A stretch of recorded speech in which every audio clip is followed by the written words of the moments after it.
কংগ্রেস নেতারা রাহুল গান্ধী দেশ জুড়ে ন্যায়যাত্রা শুরু করেছেন। এই যাত্রায় শুধু তিনি দেশের আর্থিক, সামাজিক ইত্যাদি বিষয় নিয়ে সাধারণ মানুষের সঙ্গে কথা বলছেন, পাশাপাশি তিনি মহিলাদের সুরক্ষার বিষয়েও কথা বলছেন।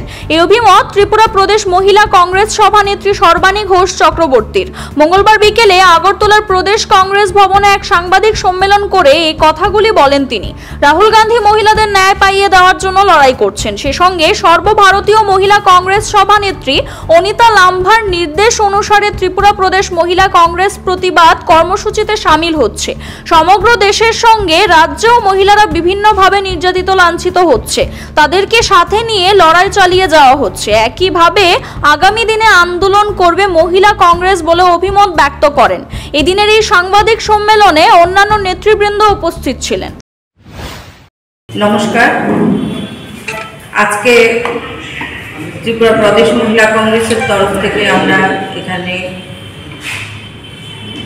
ভারত জোড়ো ন্যায় যাত্রা যে আমাদের জননেতা রাহুল গান্ধীজি ন্যায় যাত্রা শুরু করেছেন, তা শুধু রাজনৈতিক, অর্থনৈতিক, সামাজিক ন্যায়ের জন্যই না, আমাদের মহিলাদের প্রতি যে অন্যায়, বিচার, নির্যাতন হচ্ছে তার জন্য আজকে আমাদের অল ইন্ডিয়া মহিলা কংগ্রেস প্রেসিডেন্টের নির্দেশ অনুসারে আজকের দিনটাতেই সমস্ত ভারতবর্ষের সমস্ত রাজ্যে মহিলা অধ্যক্ষদের নিয়ে আজকে নারী ন্যায় যাত্রা একটা প্রতিবাদ স্বরূপ আমরা এই প্রেস মিট করতে যাচ্ছি।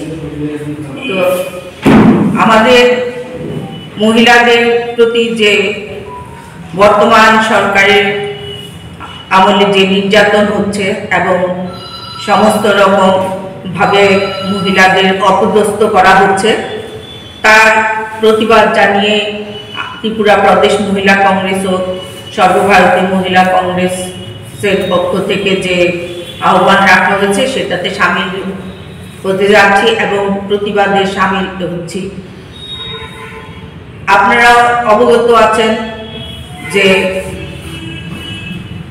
বর্তমান বিজেপি সরকার যখন নারী বাঁচাও, নারী পড়াও এই স্লোগান দিচ্ছে, সেখানে আমাদের যে বিলকিস বানুর ঘটনা সবাইকে দেখিয়ে দিয়েছে কিভাবে তারা নারীদের সুরক্ষা দিতে পারছে।